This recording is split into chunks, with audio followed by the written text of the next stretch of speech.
10 tips settingan iPhone agar anti maling dan tidak hilang. Kalaupun hilang pasti ketemu. Ini tutorial paling tepat dan benar.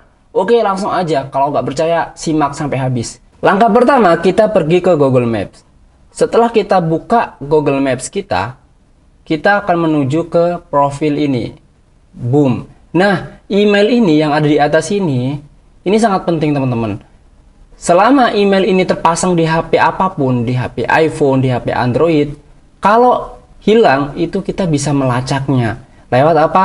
Lini masa Anda. Atau kita masuk ke kelola akun Google Anda. Setelah itu, kita langsung ke keamanan. Setelah keamanan, kita langsung aja nih, perangkat Anda. Cari perangkat yang hilang. Setelah itu, kita bisa telepon tanpa kartu. Wah, luar biasa. Kita juga bisa miss call tanpa kartu. Misalnya nih, pencurinya ada di sekitar ruangan kita. Dia akan panik. Dan untuk mematikannya juga susah. Suaranya juga sangat keras, teman-teman. Kita juga bisa melacak HP iPhone kita lewat Android. Nah, bagus banget kan caranya kan? Oke, lalu cara ngaturnya gimana? Biar histori perjalanan HP kita itu bisa aktif. Kita kembali lagi ke sini. Untuk mengaktifkan histori perjalanan kita, kalau HP-nya kemana-mana akan terbaca, langsung aja ke profil kita yang tadi. Setelah itu, kita menuju lini masa Anda di masa lalu. Nah, tidak menyimpan kunjungan dan rute. Karena apa teman-teman? Kita belum mengaktifkan tinjau setelan ya. Kita klik tinjau setelan. Habis itu histori lokasi harus diaktifkan. Histori lokasi harus diaktifkan. Kita pergi ke sini, aktifkan. Nah, di sini nih teman-teman nih. Histori saya ternyata nonaktif ya. Kita langsung aja aktifkan teman-teman. Boom, kita aktifkan. Ini baca aja ya, habis itu aktifkan. Ya, aktifkan. Oke, sudah diaktifkan teman-teman. Kalaupun nanti HP saya dibawa maling atau bawa siapa, kita bisa ngecek perangkat kita ada di mana. Itu menggunakan HP Android. Gitu ya teman-teman ya. Setelah itu nanti kita bisa ngecek nih kapan nih. Kemarin kan ini silang-silang karena saya nggak aktifkan ternyata teman-teman ya. Karena ini HP kantoran, jadi ya, siapa yang mau mencuri ya teman-teman ya. Baik teman-teman, kita ke cara yang berikutnya, yaitu cara kedua. Pastikan sudah login iCloud. iCloud itu teman-teman harus login dulu di sini ya. iCloud itu login biasanya pertama kali membuka HP iPhone baru atau second, kita disuruh login iCloud. iCloud itu penting banget, nanti di situ ada fitur yang namanya Find My iPhone. Itu juga sama sih kurang lebih kayak Google Map tadi sifatnya. Cuma bedanya kita ngeceknya lewat HP iPhone atau lewat situs iCloud kita. Jadi lewat akun iCloud kita bisa melacaknya. Oke, baiklah langsung aja loncat cara yang ketiga. Setelah kita aktifkan iCloud, yang ketiga aktifkan Find My iPhone atau dalam bahasa Indonesianya temukan perangkat saya. Kita pergi ke pengaturan. Setelah pergi ke pengaturan, kita pergi ke privasi dan keamanan ya teman-teman. Boom. Oh iya, settingan HP Mimin menggunakan bahasa Indonesia. Silahkan teman-teman ganti, nggak apa-apa pakai bahasa Indonesia. Biar mudah gitu ya teman-teman. Habis itu kita pergi ke layanan lokasi. Boom. Setelah kita pergi ke layanan lokasi, kita pergi ke bagikan lokasi saya. Boom. Nah, di sini ternyata cari iPhone saya mati. Wah, kalau hilang ini bahaya nih teman-teman ya. Kita hidupkan teman-teman ya.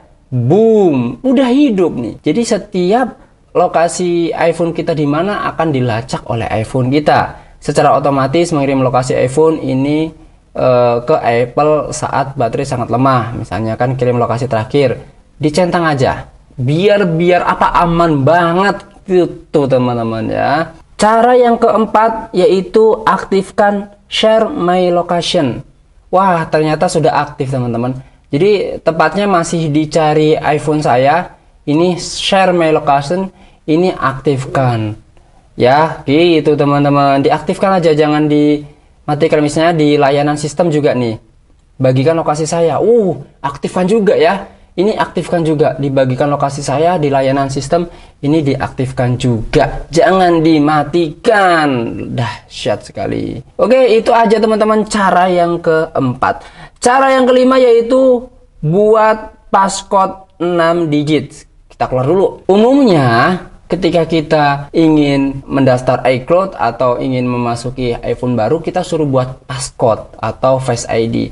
Maka sebaiknya kita buat passcode-nya 6 digit teman-teman ya. Misalnya tempatnya di mini nih. Kita pergi ke pengaturan, setelah pergi ke pengaturan, kita pergi ke Face ID dan kode sandi. Habis itu kita buat nyalakan kode sandi. Ini kan saya mati nih.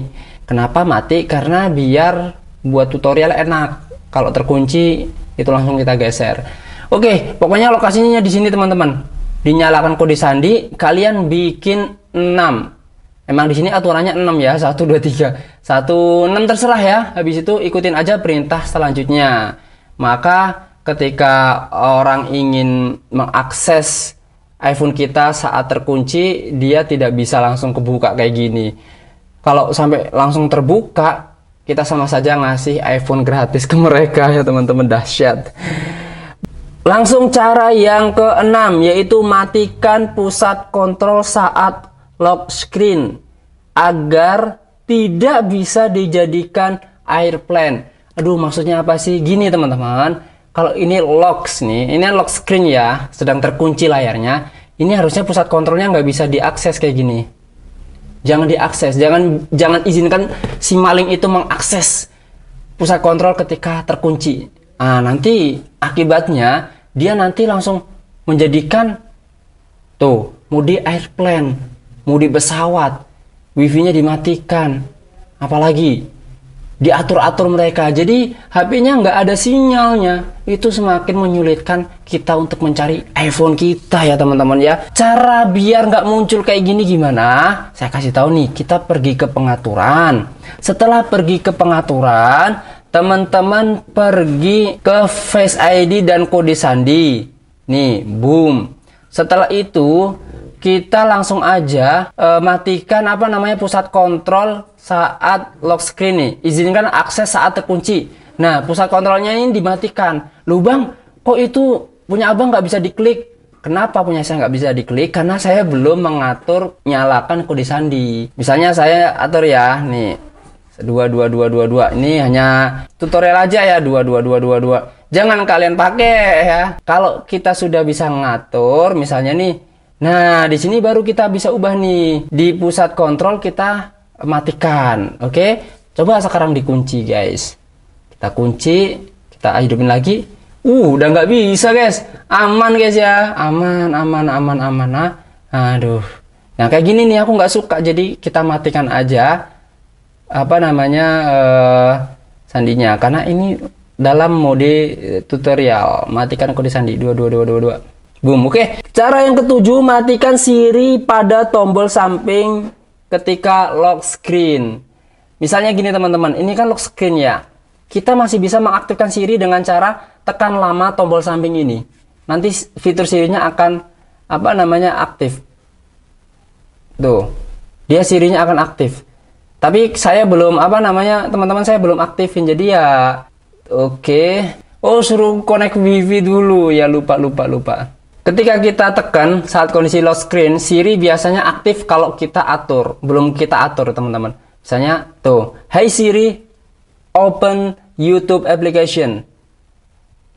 Tuh, dia masih bisa aktif membuka YouTube aplikasi ya teman-teman. Ngeri sekali. Jadinya harusnya apa? Kita matikan dulu saat lock screen.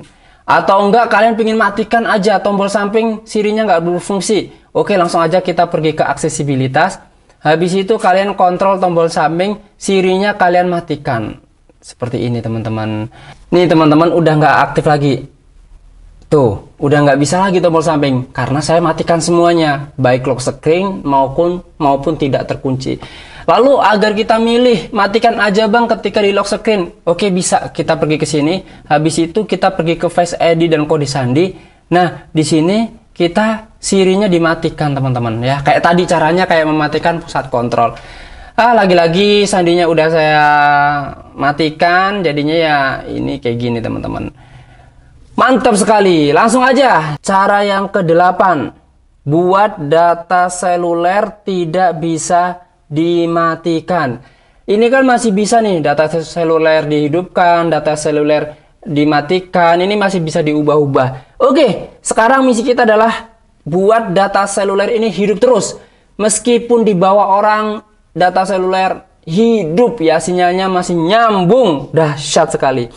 Ini sebenarnya udah susah banget nih. Maling mau nyuri itu udah bisa ketemu dengan cara yang pertama saja tadi tuh. Itu udah bisa ketemu teman-teman. Caranya gimana biar data seluler kita nggak berubah? Kita pergi ke pengaturan. Setelah pergi ke pengaturan, kita langsung aja pergi ke durasi layar di bawah fokus. Boom. Setelah pergi ke durasi layar, kita langsung aja pergi ke pembatasan konten dan privasi ini. Boom. Nah, habis itu kita aktifkan saja. Boom. Nah, di bagian perubahan data seluler, kita matikan, jangan diizinkan. Setelah itu, maka kita nggak bisa nih mematikan data seluler kita. Memang ya, iPhone ini sungguh-sungguh dahsyat, bisa aman banget. Tapi dampaknya apa? Baterai kita jadi cepat boros. Oke, karena saya nggak mau kayak gitu, saya izinkan saja dan saya matikan. Menggunakan WiFi aja cukup. Karena ini HP kantor ya teman-teman. Insya Allah nggak hilang, insya Allah. Baik teman-teman, cara yang ke-9, registrasi eSIM. Teman-teman tahu nggak? Sepinter-pinternya kita nih ngakalin, maling bisa jadi lebih pinter teman-teman. Dia nanti akan nyopot SIM kita biar iPhone kita tidak bisa ditemukan. Tapi gini teman-teman, gini ya iPhone gini. Kalau teman-teman sudah setting passcode-nya, gini, dia nggak bisa buka, nggak tahu passwordnya. Dia itu seperti mencuri kayu. Kenapa teman-teman? Dia bisa mencuri iPhone tapi dia nggak pernah bisa menggunakan iPhone. iPhone itu keamanannya sangat ketat. Kalau passcode-nya 15 kali atau 10 kali nggak bisa, otomatis tidak ada layanan, tidak bisa diapa-apain iPhone-nya. Pokoknya ya udah seperti barang kotak aja kayak kayu gitu teman-teman. Nggak ada yang bisa membuka iPhone selama dia nggak tahu sandi passcode-nya dan Apple ID-nya. Itu kuncinya Apple ID teman-teman. Selama nggak tahu Apple ID-nya, ya mereka kayak mencuri kayu bakar gitu teman-teman. Oke, cara yang ke-9 ini adalah registrasi eSIM. eSIM itu apa? Ketika kartunya dicopot, maka sinyalnya itu masih ada teman-teman di HP kita. Biasanya yang udah mendukung eSIM tuh kalian googling sendiri ya. Sekarang kartu apa aja yang udah mendukung eSIM. Mungkin smartphone, mungkin ya saya nggak tahu ya. Sekitar itu. Coba yang sudah mendukung eSIM ya teman-teman ya. Kartu yang sudah mendukung eSIM. eSIM. Oh iya, ternyata smartphone teman-teman. Indosat dan smartphone sudah rilis eSIM. Nah, Telkomsel dan XL kapan? Jadi itu, yang udah itu berarti Indosat dan smartphone. Silahkan kalian beli eSIM sehingga walaupun kartunya dicopot, itu masih bisa menangkap sinyal. Dahsyat sekali. Cara yang 10, yang terakhir nih, agar HP kita tidak bisa dimaling orang. Paling tepat, paling akurat, paling the best, yaitu setting volume keras dan getar. Misalnya gini teman-teman, kalian lagi rapat atau kalian lagi ada acara kondangan, HP iPhone kalian dicuri nih, minimal kalian volumenya kerasin sama getarin. Kalau langsung hilang kan pasti malingnya nggak jauh-jauh dari lokasi kita. Langsung aja kita miss call pakai WhatsApp, pakai nomor telepon, nanti akan ketahuan. Dan nada deringnya harus khas iPhone kalian, apa gitu ya, yang beda dari yang lain. Atau juga kalian bisa langsung hubungi lewat tadi tuh, temukan iPhone saya di Google Map yang tadi poin 1. Ya udah itu aja teman-teman, bagaimana cara setting agar iPhone kita anti maling yang paling akurat terbaru saat ini. Jangan lupa klik subscribe dan like channel Ponsel Kelas karena kalian sudah mendapatkan manfaatnya, karena channel ini berisi konten tutorial tanpa basa-basi sehingga hemat kuota dan hemat pulsa. Bye! Boom!